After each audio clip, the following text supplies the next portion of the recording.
Hello friends, welcome to study IQ।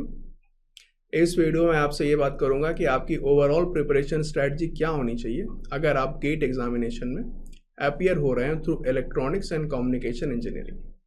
अगर आप EC branch के स्टूडेंट हैं और गेट एग्जाम में अपीयर हो रहे हैं तो आपके लिए मैंने subject wise strategy preparation videos already बनाए हैं।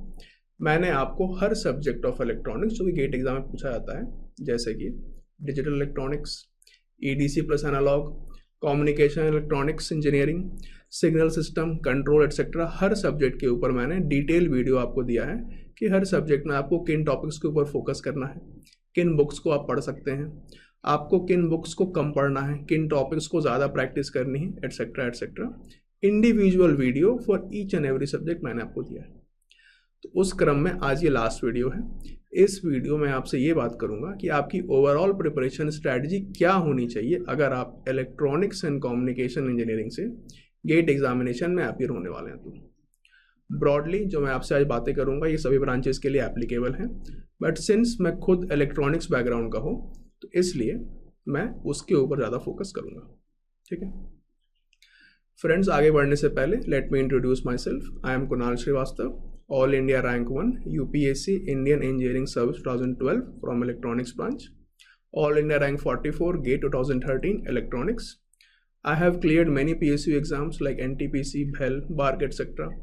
I have cracked civil services examinations 4 times with electrical engineering as my optional. Okay, आइए फिर शुरू करते हैं हम लोग। Friends, GATE examination, GATE Hindi में बोले तो दरवाजा नहीं, हिंदी में बोलेंगे तो स्नातक अभियांत्रिकी अभिक्षमता परीक्षा, हिंदी में इसका नाम है ना। नाम जानने की जरूरत नहीं है, लेकिन इंपॉर्टेंट चीज़ ये आपके लिए जानना है, GATE examination is conducted once every year.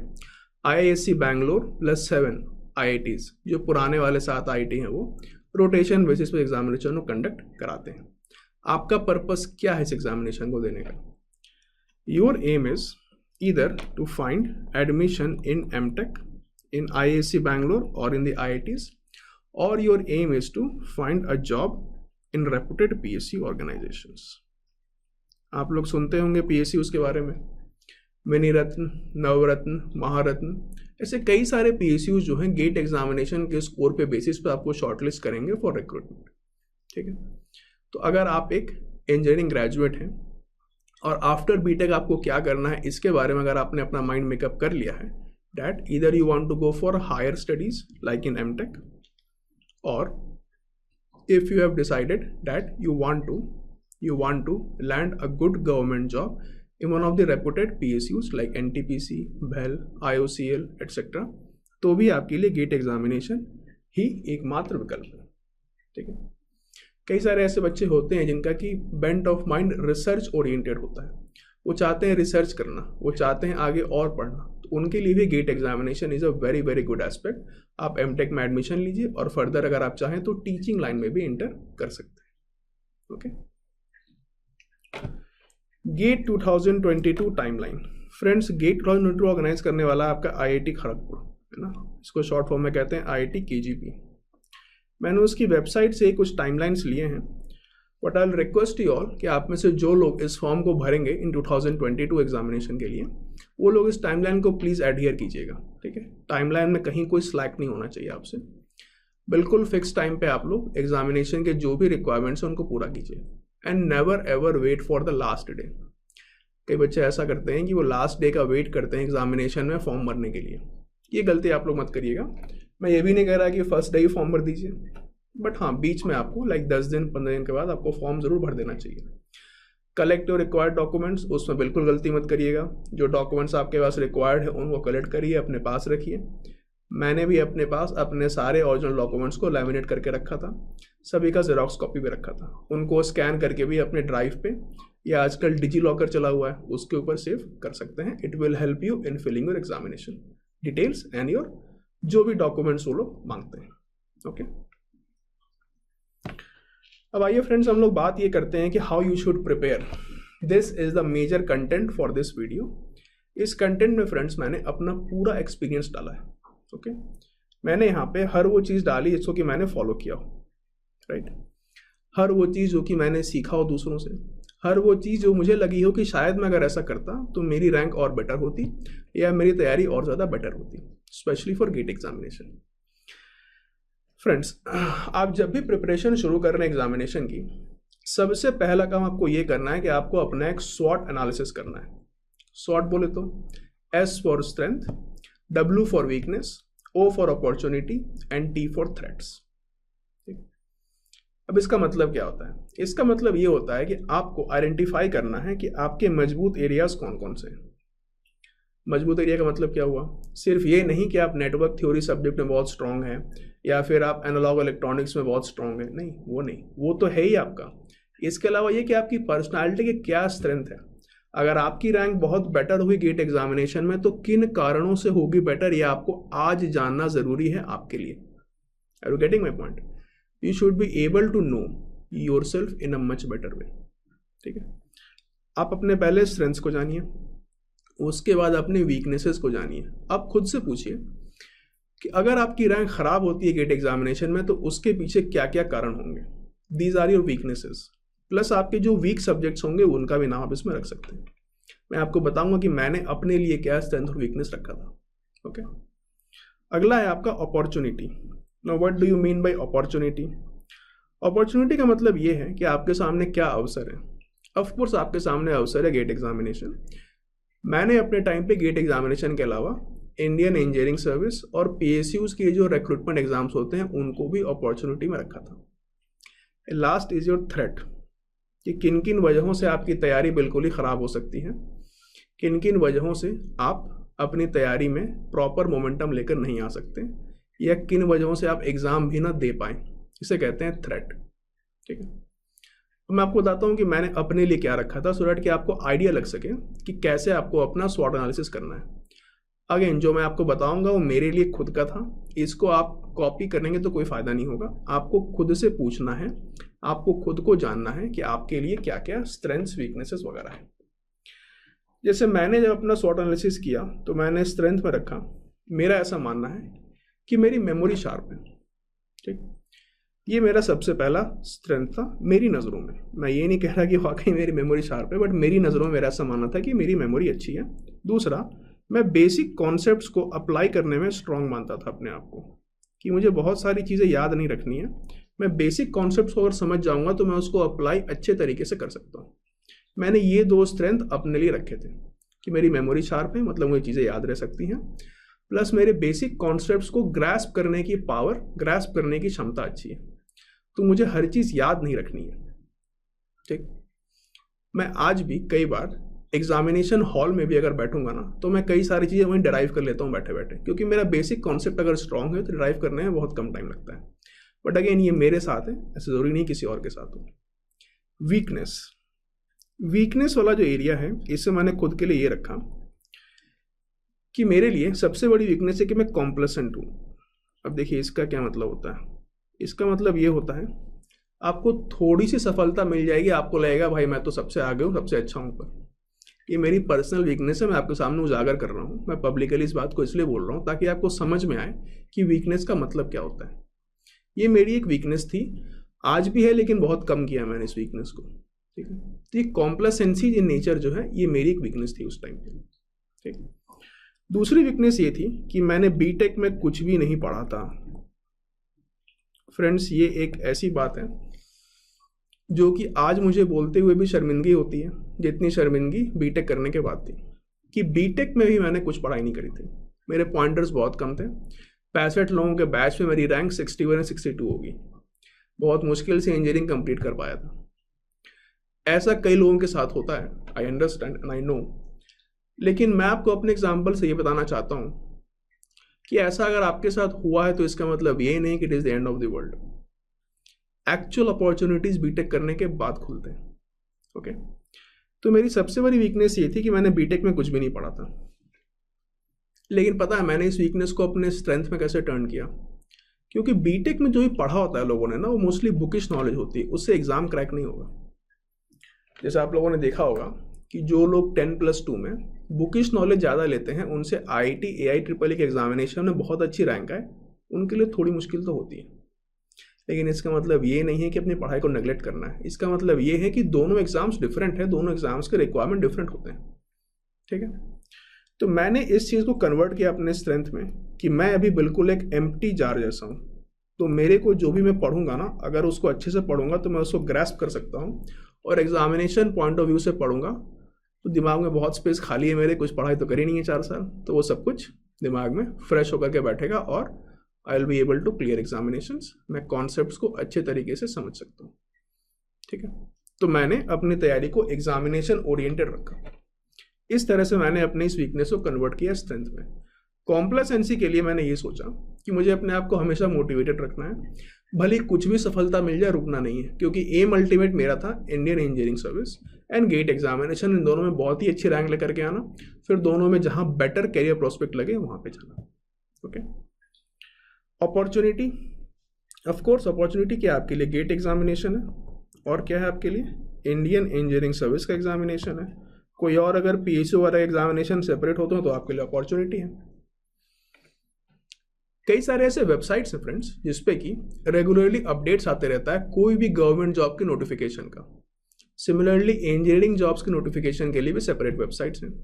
मैं इन वेबसाइट्स को अक्सर विजिट किया करता था।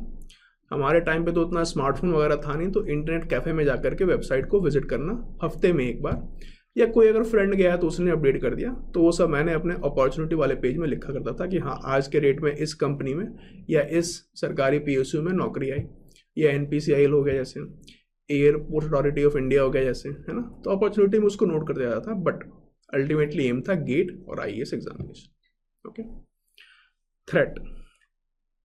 थ्रेट ये था फ्रेंड्स कि बीटेक के बाद मेरी हेल्थ बहुत अच्छी नहीं थी, तो थ्रेट ये था कि मेरी हेल्थ अगर और ख़राब होगी तो शायद मैं प्रिपरेशन नहीं कर पाऊंगा। Again it is a very personalize thing, ज़रूरी नहीं कि आप सभी के साथ हो, किसी के साथ ना हो, यही मैं दुआ करूंगा, ठीक है। बट अगर कोई ऐसी थ्रेट है आपको तो आपको उसका ख्याल खास कर रखना पड़ेगा। आपको एक इंसिडेंट नरेट करना चाहता हूँ। मेरे एक फ्रेंड के साथ बहुत बुरा हुआ। उसने ना गेट एग्ज़ाम की तैयारी बहुत अच्छी तरीके से करी थी, बट एग्जामिनेशन के पहले एक हफ्ते पहले उसने पढ़ाई लिखाई करनी छोड़ दी थी। और अच्छी बात है, छोड़ देना चाहिए। ज़्यादा अपने माइंड को एक्सरसाइज नहीं करना चाहिए, माइंड को रिलैक्स करना चाहिए। अब उससे गलती हो गई कि उसने कुछ बाहर का खाना वाना खा लिया, उसको हो गई फूड पॉइजनिंग, और फूड पॉइजनिंग इतनी ख़राब हुई कि वो एग्जामिनेशन में अपीयर नहीं हो पाया।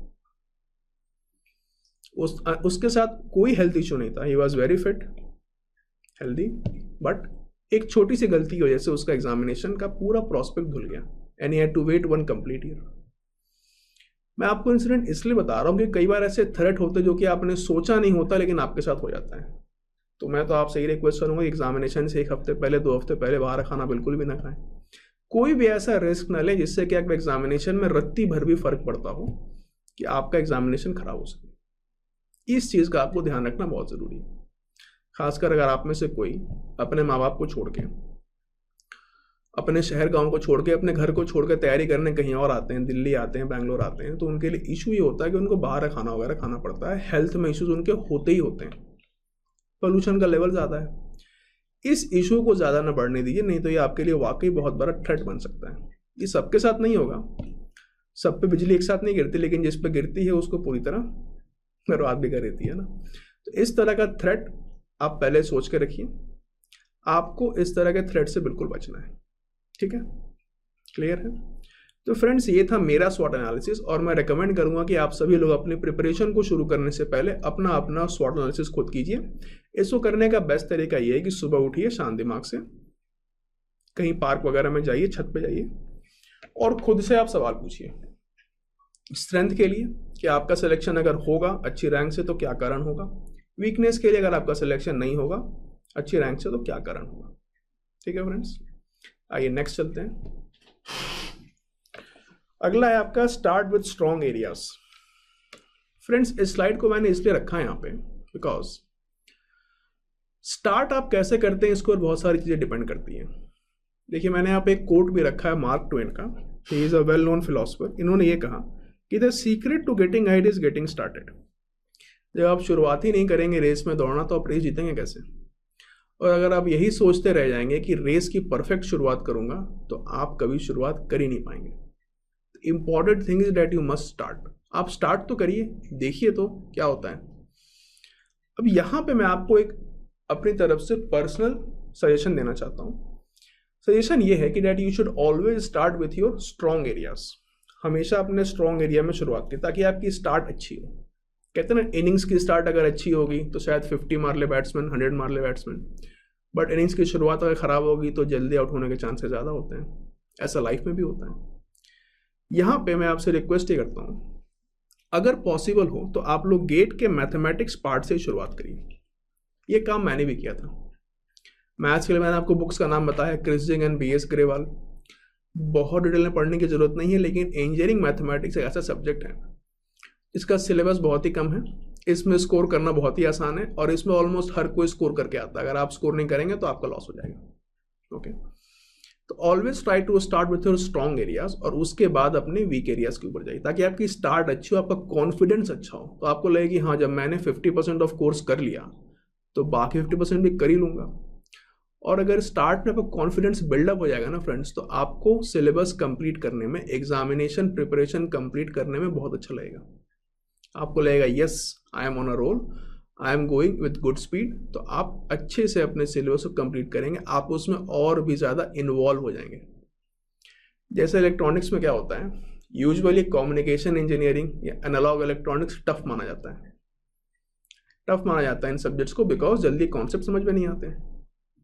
अब मान लीजिए आपने टफ सब्जेक्ट की शुरुआत कर दी, आपके अंदर बहुत जोश था, आप बहुत पॉजिटिव थे, बहुत मोटिवेटेड थे, लेकिन 3 दिन में कुछ भी नहीं समझ आने की वजह से आपको बिल्कुल फ्रस्ट्रेशन ऐसा हो गया।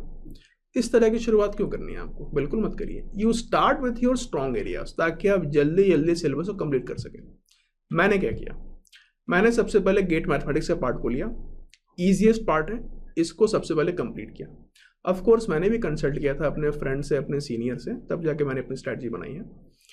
तो सबसे पहले गेट के मैथमेटिक्स पार्ट को कंप्लीट किया। उसके बाद हम सभी का प्यारा नेटवर्क थ्योरी, काफ़ी ईजी सब्जेक्ट है। KCL KVL कीजिए, ट्रांसेंड कीजिए, 2 पोर्ट नेटवर्क कीजिए, साइंसुअल एनालिसिस कीजिए, आसान टॉपिक से हो जाता है जल्दी। हार्डली आपको नेटवर्क थ्योरी में 15 से 20 दिन का टाइम लगेगा। बहुत अच्छे से करेंगे तो भी 1 महीना मान लीजिए। तो ये सारे क्या है आपके इजी सब्जेक्ट्स हैं। इसके बाद आप कर लीजिए signal system, easy subject, control system, easy subject, EDC कर लीजिए, बहुत इजी सब्जेक्ट है आपके लिए, है ना। इजी सब्जेक्ट से शुरुआत करिएगा हमेशा ताकि आपका इंटरेस्ट लेवल मेंटेन रहे, ठीक, और आप अपनी स्पीड को गेज कर सकते हैं। अगर आपकी शुरुआत अच्छी होगी ना तो आप इजी सब्जेक्ट्स को पढ़ने में कम वक्त लगाएंगे ताकि आपके टफ सब्जेक्ट्स के लिए आपको ज़्यादा वक्त बाद में मिल सके, वो भी बहुत ज़रूरी होता है। ओके, आइए नेक्स्ट चलते हैं।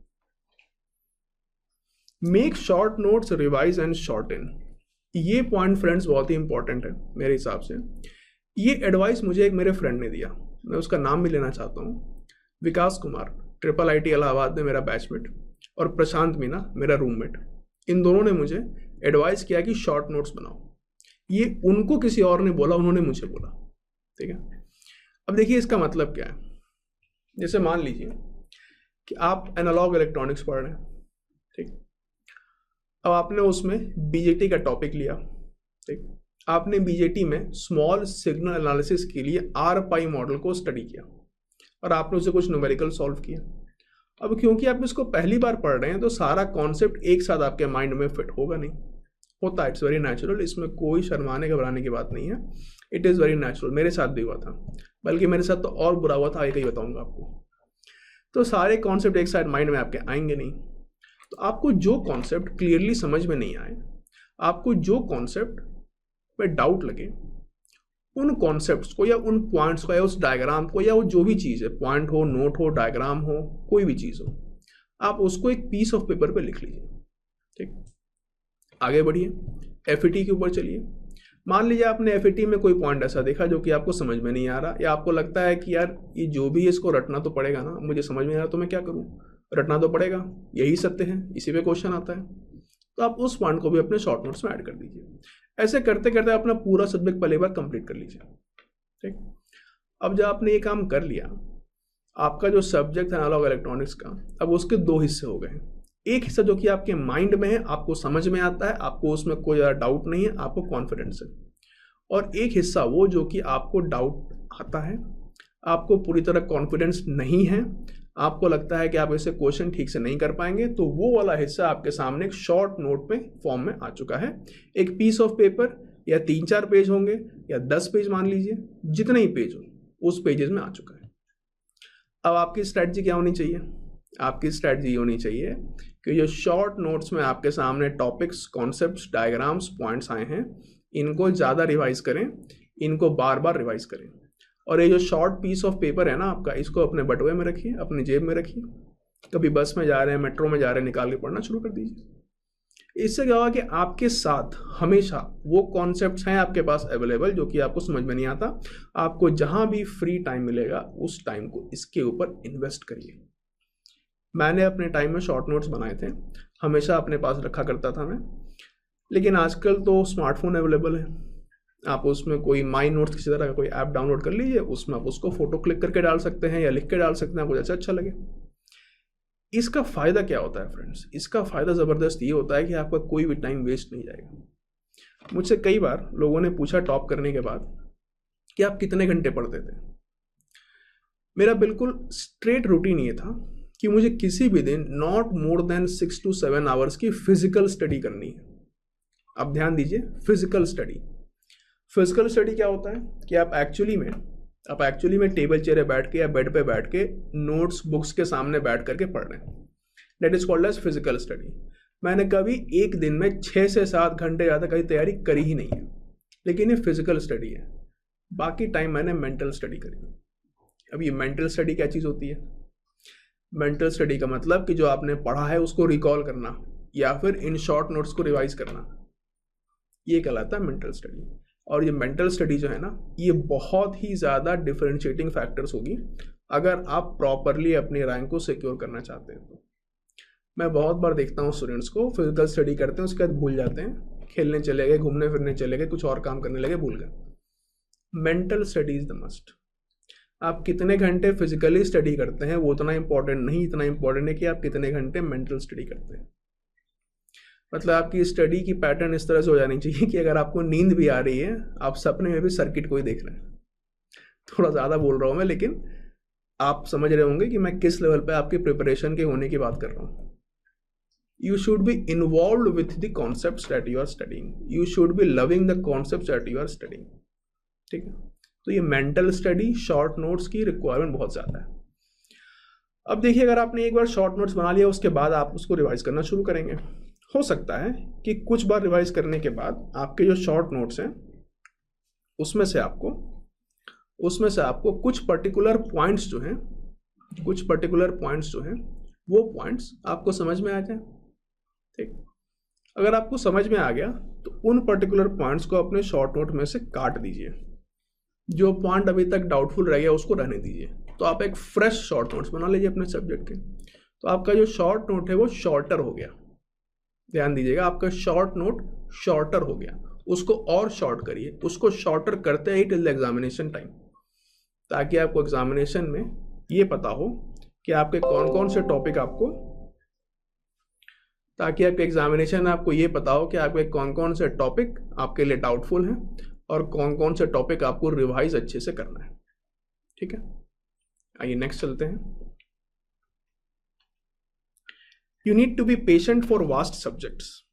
देखिए, कुछ सब्जेक्ट्स ऐसे होते हैं इंजीनियरिंग में जो कि बहुत ही वास्ट है।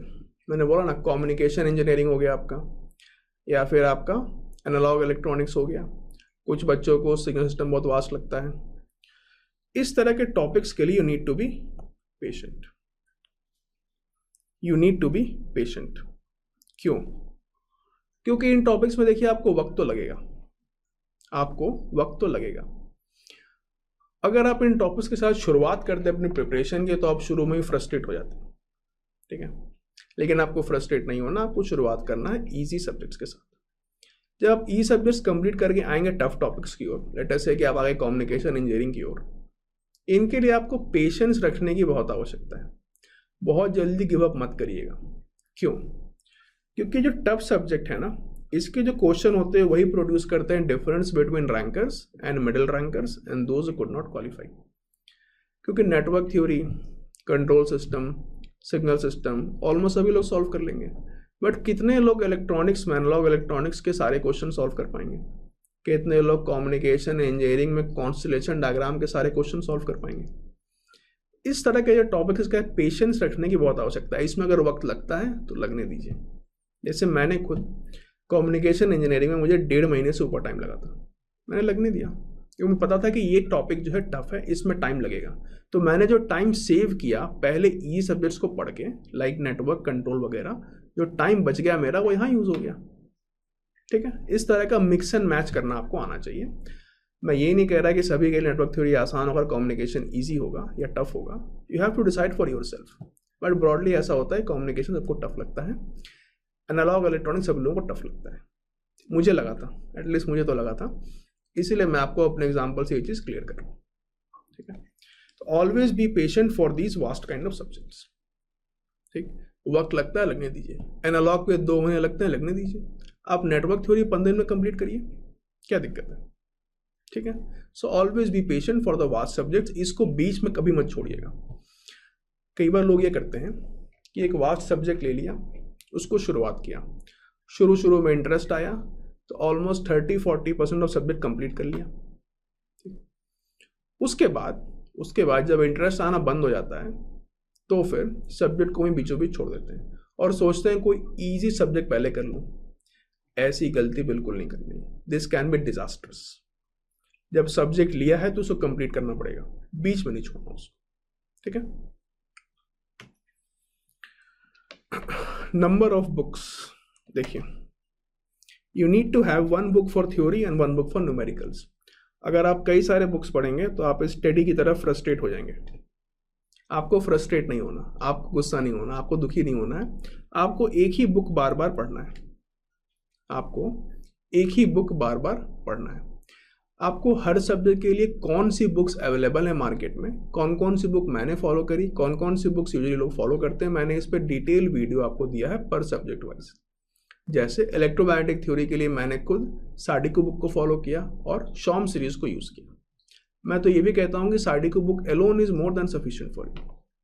ठीक है, तो आप किसी एक बुक को ही चूज करें। अगर एक बुक से काम हो रहा है तो no need to go even for the second book. एक बुक ही आपके लिए काफी है। उस बुक को बार बार सॉल्व करिए ना। मार्शल आर्ट्स में एक बहुत फेमस कहावत है कि आप किसी मूव को 10,000 बार प्रैक्टिस करिए, आपका वो मूव बहुत डेडली मूव बन जाएगा। लेकिन आप 10,000 मूव्स को एक एक बार प्रैक्टिस करिए, वो 10,000 मूव्स आपके बिल्कुल जीरो रहेंगे, आप उससे कभी लड़ाई जीत नहीं पाएंगे। ठीक है, तो practice is always something which will make you perfect. Practice करना बहुत जरूरी है, लेकिन प्रैक्टिस करने के लिए अगर आप अलग अलग बुक्स को रेफर करेंगे तो आपके साथ प्रॉब्लम होगी। ये बात आपको ऑलमोस्ट हर टॉपर ने बोला होगा, ऑलमोस्ट हर सक्सेसफुल पर्सन ने बोला होगा कि आप किसी एक बुक को ही चूज करिए और उसको बार बार फॉलो करिए। किस बुक को चूज करना मैं आपको ऑलरेडी बता चुका हूं। ओके, पास्ट ईयर क्वेश्चंस देखिए, कम से कम पिछले 25 साल क्वेश्चन करके जाइएगा। ठीक है, क्यों? गेट एग्जामिनेशन में जो क्वेश्चंस आते हैं ना, उनके खास बात ये होती है कि ऑलमोस्ट एवरी टाइम बिल्कुल नोवेल क्वेश्चंस आते हैं, ऑलमोस्ट एवरी टाइम बिल्कुल न्यू टाइप ऑफ क्वेश्चंस आते हैं। ठीक है, बट अगर आप पिछले 25 साल के या कम से कम पिछले 10 साल के क्वेश्चन लगा के जाएंगे तो आपको आइडिया रहेगा गेट एग्जामिनेशन का लेवल क्या है क्वेश्चन का। आपको आइडिया रहेगा दैट गेट एग्जामिनेशन में क्वेश्चन जो आते हैं वो किस स्टैंडर्ड के आते हैं, आपकी स्पीड क्या होनी चाहिए। ठीक है, किन किन टॉपिक्स के ऊपर ज़्यादा फोकस करने की आवश्यकता है, ये सब आपको पता होना चाहिए। मेरे हिसाब से अगर आपकी तैयारी आइडियल है गेट एग्जामिनेशन की, तो आपको कम से कम पिछले 10 साल क्वेश्चन तो बिल्कुल फिंगर टिप्स पे याद होने चाहिए। मतलब आपके सामने उस तरह कोई भी क्वेश्चन आएगा तो आप इमीडिएटली सॉल्व कर देंगे। That will be my level of adequate preparation for GATE examination. अगर आप 25 साल क्वेश्चन लगाते हैं तो बहुत ही अच्छी बात है। खासकर लेट 1980s में जो गेट के क्वेश्चन आते थे ना इलेक्ट्रॉनिक्स, मैंने देखा है उनको मार्वेलस क्वेश्चंस, बहुत ही अच्छे न्यूमेरिकल्स आते थे। उस टाइम पे ऑप्शंस नहीं दिया करते थे, वो सीधा क्वेश्चन के आंसर्स पूछा करते थे। They were like subjective questions, marvellous questions indeed. But फिर भी अगर आप पिछले 10 या 15 साल क्वेश्चन पर लगा लेंगे, it is more than enough for you. आपका उससे प्रैक्टिस काफी अच्छा हो जाएगा। ओके, डेली रूटीन, ये एक पॉइंट है जो कि हर कोई सोचता है कि उसका डेली रूटीन क्या होना चाहिए। ऑलमोस्ट हर कोई रात में सोने से पहले सोचता है कि कल से नई लाइफ शुरू करूंगा। शुरू किसी की नहीं हो पाती। देखिए, डेली रूटीन जो है आपकी, वो आपके डिसिप्लिन को दिखाता है, वो आपके डेडिकेशन को दिखाता है कि आप कितने मोटिवेटेड हैं और कितने कमिटेड हैं। ठीक है, मेरे हिसाब से जो आपकी डेली रूटीन है वो इस तरह की होनी चाहिए that you are able to wake up early in the morning. आप मेरी इस सलाह को प्लीज़ मान के देखिए। आप सुबह 5 नहीं तो 6 बजे तक उठ कर देखिए। सुबह उठने के बहुत फ़ायदे हैं। पहला तो ये कि पूरी दुनिया सोई हुई है, ऑलमोस्ट शांति है, तो आपका माइंड बिल्कुल पीसफुल होगा और आप अपने लिए पर्सनल तरीके से टाइम निकाल के पढ़ाई कर सकते हैं। ठीक। दूसरा, जब तक दुनिया उठेगी 8 बजे तक 9 बजे तक, तब तक आप काफ़ी आगे निकल चुके होंगे अपने डे के तैयारी में। उस दिन आपने ज़्यादा प्रिपरेशन कर लिया होगा, आपको ऐसा फील होगा, ऐसा है नहीं लेकिन आपको ऐसे अच्छा फील होगा कि हाँ मैं ऑलरेडी आ गया हूँ। इन चीज़ों का बहुत फ़र्क पड़ता है। देखिए, मेरे हिसाब से तो आपकी रूटीन इस तरह की होनी चाहिए कि आप सुबह 5 से 6 बजे तक उठ जाएं। ठीक है, उसके बाद आप दिन भर में अपना टाइम स्लॉट डिसाइड कर लें। मैं कभी नहीं बोलूँगा कि मोर देन 3 आवर्स स्टडी कीजिए एट अ स्ट्रेच। आप ब्रेक लीजिए हर 3 घंटे के बाद। ब्रेक आपका आधे घंटे, 1 घंटे, कभी कभार 2 घंटे का भी हो सकता है। ब्रेक में आप अपनी बॉडी को रेस्ट दीजिए, अपने माइंड को रेस्ट दीजिए। पानी ज़्यादा पिया करिए, वाटर इज़ वेरी इंपॉर्टेंट। पानी पीने से माइंड का साइकिल थोड़ा रिफ्रेश होता रहता है, माइंड जल्दी थकता नहीं, जल्दी नींद भी नहीं आती। बहुत ज़्यादा पानी नहीं पीना, बट फिर भी रेगुलर इंटरवल्स पे आपको पानी पीते रहना है। ठीक है, but I will recommend all of you is कि आप लोग अपने दिमाग में गेट एग्जामिनेशन के अलावा और किसी भी फैक्टर को मत आने दीजिए। ठीक है, आप लोग कोशिश करिए कि आपका दिमाग सिर्फ और सिर्फ एग्जामिनेशन के तरफ ही डेडिकेटेड हो। आप लोग उठिए, पढ़ाई कीजिए, खाइए, डिस्कस कीजिए, सो जाइए, और कोई हरकत करने की आवश्यकता नहीं है। पूरी तरह से कमिटेड रहिए अपने एग्जामिनेशन की तरफ। ठीक है, so wake up, chase your dreams and repeat, सो जाइए। ठीक है, हाँ एक चीज़ और, डेली रूटीन को फ्रीक्वेंटली चेंज मत करिए। ठीक है, डेली रूटीन एक ऐसी चीज़ है जो कि आपके साथ लाइफ लॉन्ग रहेगी। भले ही गेट एग्जामिनेशन के अटेम्प्ट्स आपके ख़त्म हो जाएं या आपने सोचा कि मुझे और एग्जामिनेशन नहीं देना, आईएएस गेट कुछ भी नहीं देना, आपकी रूटीन, आपकी पर्सनैलिटी आपके साथ लाइफ लॉन्ग रहती है। ठीक है, तो रूटीन को आप फ्रीक्वेंटली चेंज भी मत करिए। आप कोशिश कीजिए कि आपकी रूटीन एक फिक्स शेड्यूल में हो, आप उसको फॉलो करते रहें बस। ठीक है, ज़्यादा चेंज मत करिए। एंड एक लास्ट पॉइंट ये कि कोशिश कीजिए अपने बॉडी को एग्जामिनेशन के क्लॉक से सिंक्रोनाइज करने की। गेट एग्जामिनेशन हो या फिर आईएएस एग्जामिनेशन हो, your mind should be actively working at its highest peak by the time it is 9 AM in the morning. सुबह 9 बजे पहुँचते पहुँचते आपका दिमाग बिल्कुल सुपर एक्टिव हो जाना चाहिए। ठीक है, practice test series and time. Most important thing is practice. बचपन में टीवी में ऐड आया करता था, माइकल शूमाकर नाम के एक बहुत फेमस जर्मन ओरिजिन के फॉर्मूला F1 कार रेसर। ठीक, उसका तो उनका एक्सीडेंट हो गया, बट जब वो बिल्कुल अपने कैरियर के पीक पे थे तो उनका एक ऐड आया करता था टीवी में, एडवर्टीजमेंट, जो मुझे बहुत अच्छा लगता था। उस ऐड में दिखाते थे, लिखते थे कि actual race is only a small part of what we do, comma practice. इसका मतलब क्या? इसका मतलब ये है कि हम हर दिन सिर्फ प्रैक्टिस करते हैं रेस की। रेस जिस दिन होता है वो भी हमारे एक तरह से प्रैक्टिस ही है बस। मतलब हमें पता ही नहीं चलता कि हम रेस कर रहे हैं, प्रैक्टिस कर रहे हैं। हमारा बस एक ही है, हमें अपना 100% देना है, दैट इज इट। यही एटीट्यूड आपका भी होना चाहिए। टेस्ट सीरीज देना, प्रैक्टिस करना आपके लिए बहुत इंपॉर्टेंट है। आप अपने प्रैक्टिस को हमेशा टाइम सिंक्रोनाइजेशन के साथ करें, हमेशा घड़ी के साथ करें। You should always be in a race against time. आप कोशिश करिए कि आपका एग्जामिनेशन या आपकी टेस्ट सीरीज अगर फुल लेंथ की है तो कम टाइम में पूरा हो जाए। जितने कम टाइम में अच्छे तरीके से पूरा हो उतना ही बेटर है आपके लिए। Always try to improve your performance. आइए नेक्स्ट आते हैं हम लोग। Revision in last month, no study in last 2 days। देखिए इसका क्या मतलब है। गेट एग्जामिनेशन मान लीजिए अगर आपका फरवरी के मंथ में हो रहा है तो मेरे हिसाब से आपको 15 दिसंबर के बाद कुछ भी नया पढ़ने की कोई ज़रूरत नहीं है। आप बिल्कुल नया पढ़ना एकदम ड्रॉप कर दीजिए। अगर कोई टॉपिक आपका छूट भी गया है ना, आई विल रिक्वेस्ट उसको छोड़ दीजिए, उसके ऊपर बहुत स्ट्रेस मत लीजिए, क्या पता उस साल उस टॉपिक से क्वेश्चन ही ना आए, ऐसा भी हो सकता है। ओके, तो आप अंतिम के 45 डेज या कम से कम बहुत अर्जेंसी हो तो भी 30 दिन का तो टारगेट लेकर चलिए, अंतिम का 1 महीना चलिए। इसमें आप कुछ भी नया मत पढ़िए, आप इसमें सिर्फ और सिर्फ रिवीजन कीजिए। किस चीज़ का रिवीजन? याद है शॉर्ट नोट्स बनाया था आपने, उस चीज़ का रिवीजन। शॉर्ट नोट्स में आपके जो भी चीज़ें आपको समझ में नहीं आ रही हो, कोई भी पॉइंट, कोई भी कॉन्सेप्ट, कोई डायग्राम, कोई थॉट या कोई पास्ट ईयर क्वेश्चन या कोई सॉल्व्ड एग्जाम्पल जिसमें आपको डाउट हो, उसमें कोई स्टेप हो ऐसा सॉल्व्ड एग्जाम्पल जो समझ में नहीं आ रहा हो, उन सभी चीज़ों को इंक्लूड करना चाहिए आपको अपने शॉर्ट नोट्स में। बेसिकली शॉर्ट नोट आपको एक तरह का रफ वर्क ही है बस, it is only a random collection of things that you have not yet understood. लेकिन उस रैंडम कलेक्शन में पैटर्न बनाने की जिम्मेदारी आपकी है। कैसे बनेगा? उसको बार बार रिवाइज करके, शॉर्ट नोट्स को और भी ज़्यादा शॉर्ट करके। ओके, तो you should stop studying anything new in the last 2 months, या चलिए 30 दिन का टाइम ले लीजिए। अंतिम 30 दिन में आपको सिर्फ और सिर्फ रिविजन करना है, ठीक। और एग्जामिनेशन से 2 दिन पहले आपको सिर्फ रिलैक्स करना है, बिल्कुल इस कैट की तरह।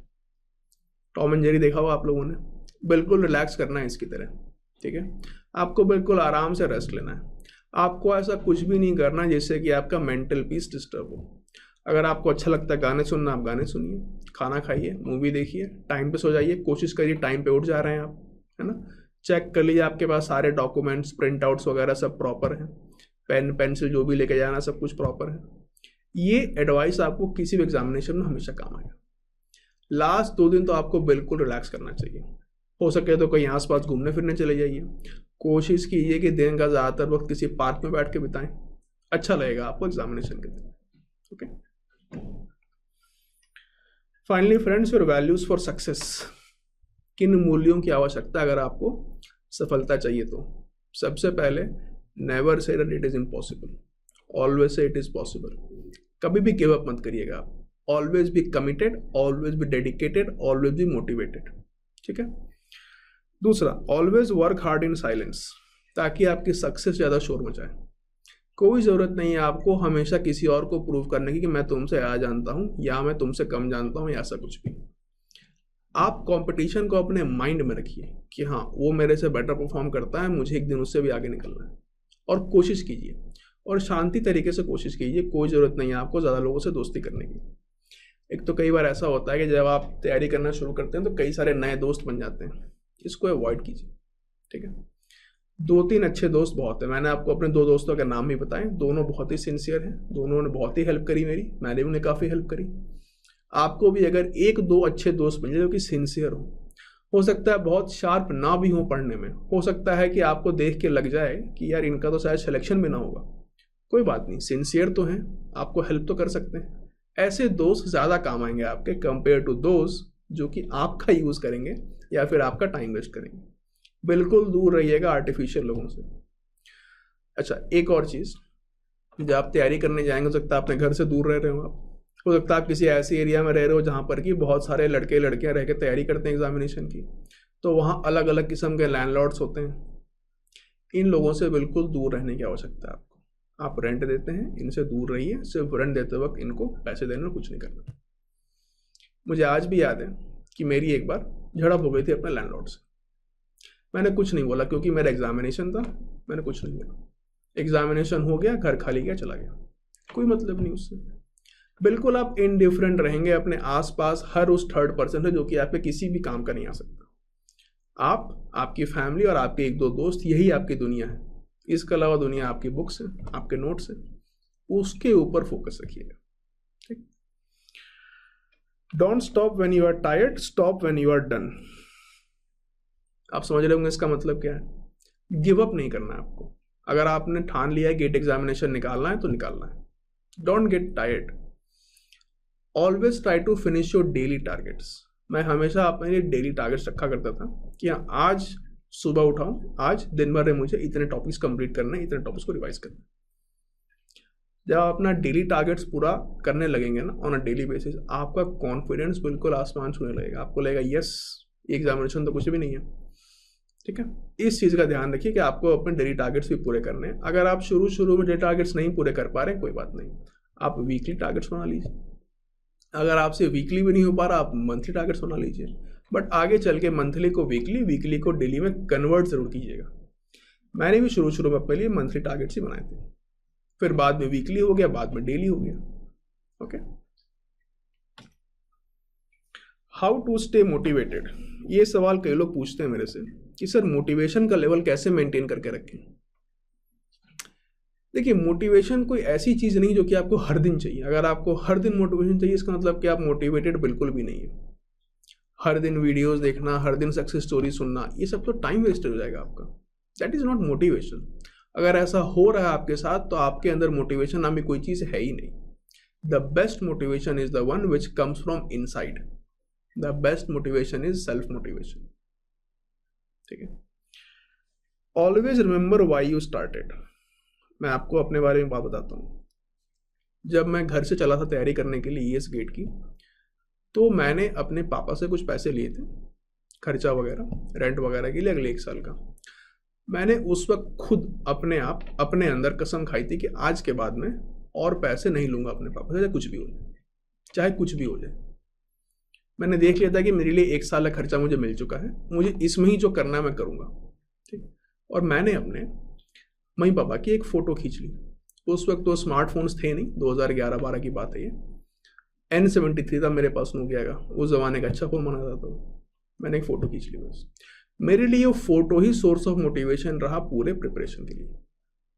मेरे को जब भी ऐसा लगा कि मेरी मोटिवेशन लेवल कम हो रही है, क्योंकि मैं अच्छे से परफॉर्म नहीं कर पा रहा हूँ, या मुझे फ्रस्ट्रेशन बिल्डअप हो रहा है, या मेरे अंदर डिसअपॉइंटमेंट हो रहा है प्रिपरेशन को लेकर, मुझे लग रहा है मैं अच्छा नहीं कर पाऊँगा, मेरे लिए वो फ़ोटो मोटिवेशन का ही काम करती थी।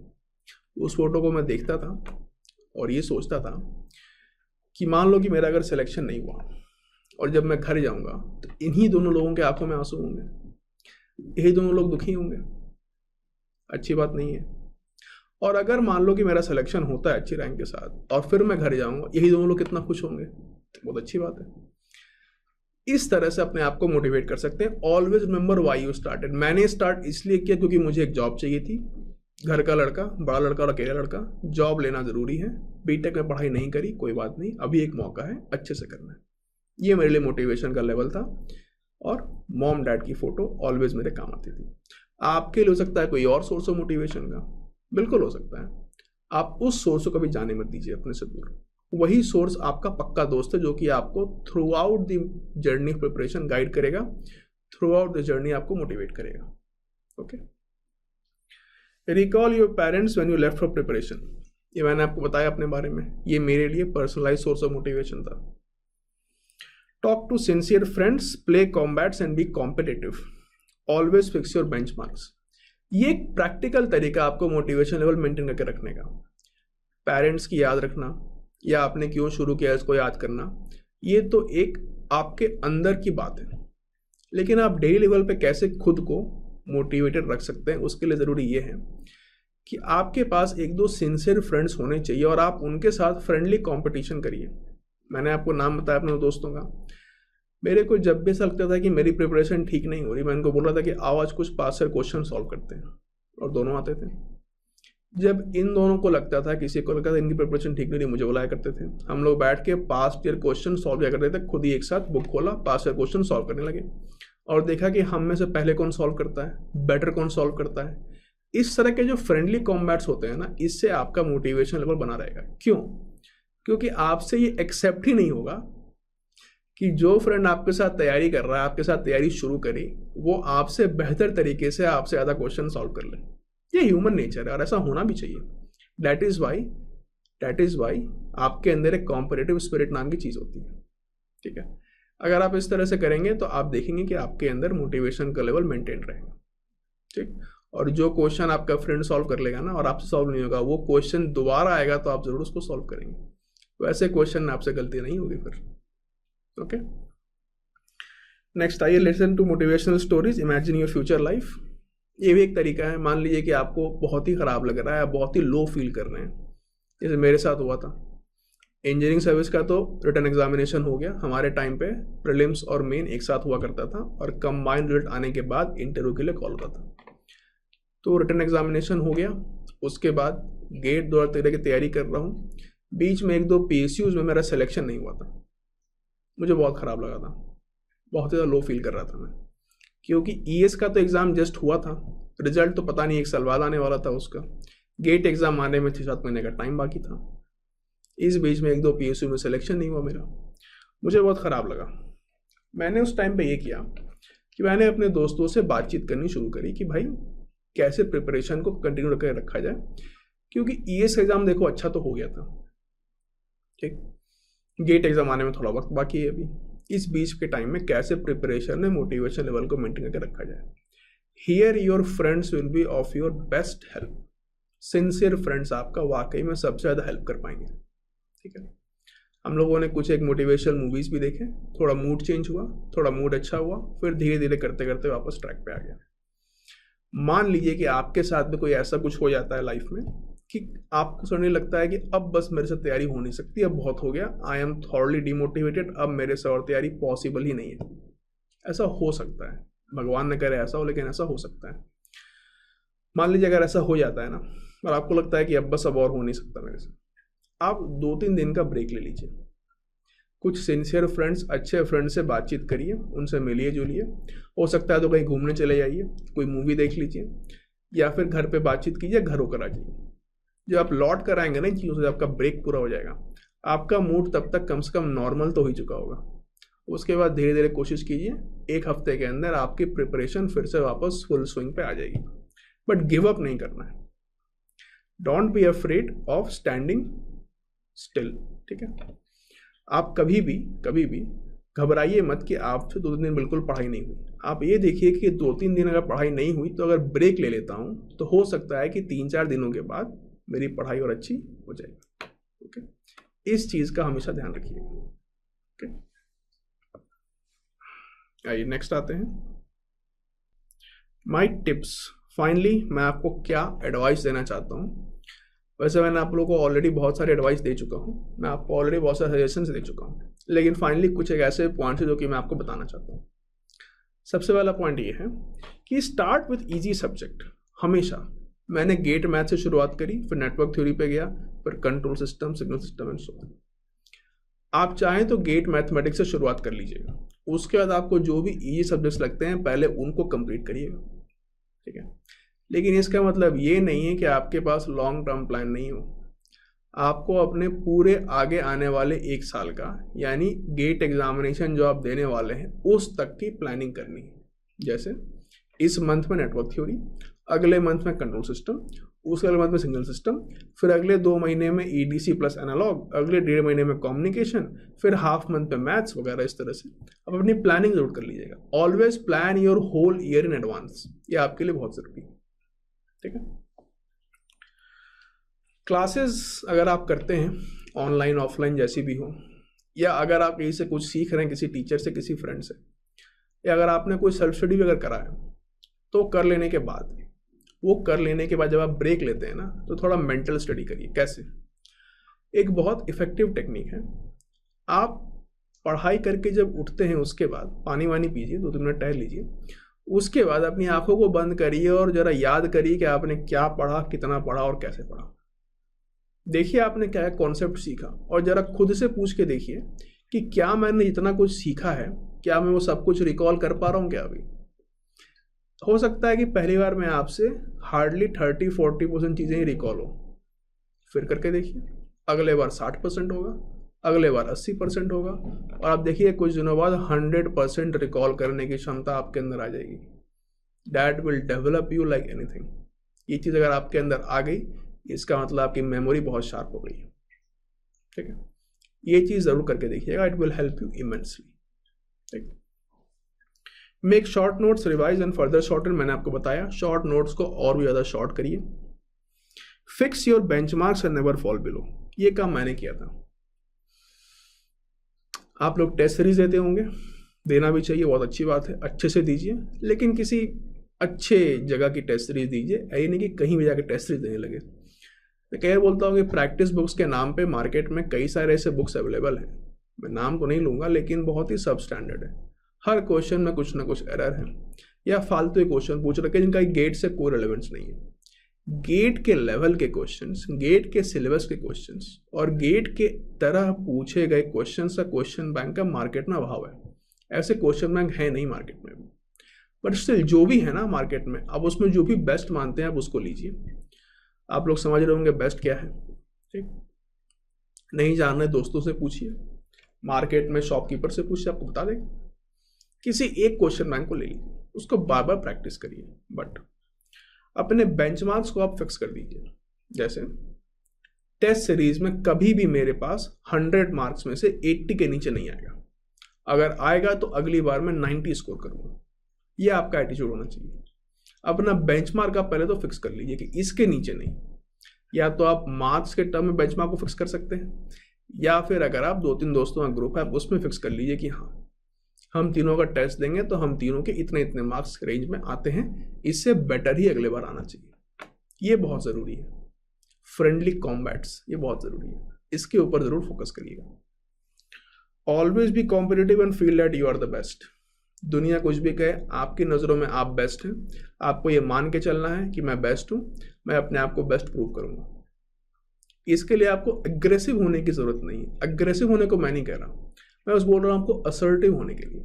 यू शुड बी असर्टिव कि हाँ मैं बेस्ट हूँ, मैं अपने आप को प्रूव करूँगा, ठीक है? और गेट एग्जामिनेशन आपके लिए एक मौका है इसको प्रूव करने का। Okay, always feel that you are the best और अपने आप को और बेटर करने की कोशिश करिए। कभी भी अपने आप को कमज़ोर मत मानिएगा, इनफैक्ट कोई कमज़ोर होता भी नहीं है, ठीक है? Last is focus only on your self and study. किसी भी और चीज़ पे आपको कोई भी फोकस डालने की कोई आवश्यकता नहीं है, ठीक है? किसी भी चीज़ पे सिर्फ आप हैं और आपकी पढ़ाई है और कुछ भी नहीं है। फैमिली है, फ़ोन पे बात हो गई, दोस्त हैं, कभी कभार फ्रेंडली कॉम्बैट्स हो गया, कभी कभार कुछ डिस्कशन हो गया, या बिल्कुल ख़राब आप फील कर रहे हो या आपके फ्रेंड से कभी कोई फील कर रहा हो, उसके बाद थोड़ा घूमना फिरना हो गया, इस बात खत्म। कोई भी ऐसी हैबिट को बिल्कुल ही मत पालिए जिससे कि आपका ज़रा सा भी टाइम लॉस होता हो। Each and every second is very crucial. GATE examination बहुत कॉम्पिटिटिव एग्जामिनेशन होता है। Each and every second of your life is very very crucial. कोई भी ऐसी हरकत मत करिए जिससे कि आपका ज़रा भी वक्त खराब हो एग्जामिनेशन के लिए। Okay friends, so this finishes my presentation. मैंने कोशिश करी है कि मैं आपको अपने एक्सपीरियंस से, पिछले 7-8 साल का एक्सपीरियंस मैं आपको इकट्ठा दे सकूं। I hope that I have done justice. मैंने आपको सब्जेक्ट वाइज वीडियोस भी दे चुका हूं, इस पे मैंने आपसे ओवरऑल स्ट्रैटेजी के बारे में बात करी है। आई होप कि आपको ये वीडियो पसंद आए। आई होप कि मैंने आपके ज़्यादातर डाउट्स को क्लियर कर दिया हो। अगर कोई भी डाउट बाकी हो तो आप मुझसे जुड़ सकते हैं। आप लोगों को पता है मेरा टेलीग्राम चैनल भी है, अगर आप चाहें तो मुझे ईमेल भी कर सकते हैं at caprep@kunal@gmail.com। CAC civil service examination, मेरा ज़्यादा फोकस ज़्यादा टाइम सिविल सर्विस एग्जामिनेशन के ऊपर ही रहता है, बट यस ES और गेट पे भी मेरा रहता है फोकस। तो मेरे पास ये एक ईमेल आईडी, आप इस पर मुझे ईमेल कर सकते हैं, आप मुझसे पूछ सकते हैं caprep@kunal@gmail.com। Okay friends, so I hope कि आपके लिए मेरी वीडियोस कुछ सहायता करें, आपके प्रिपरेशन में आपको एड करें, आपको मोटिवेट करें। आपका कोई भी डाउट हो आप मेरे से जुड़ सकते हैं। So with this thank you and I wish you all the best. तैयारी अच्छे से करिएगा, अच्छी रैंक लेकर आइएगा। आपके फ्यूचर का सवाल है, कहीं भी कोई भी स्लैक मत होने दीजिएगा। Okay, all the best.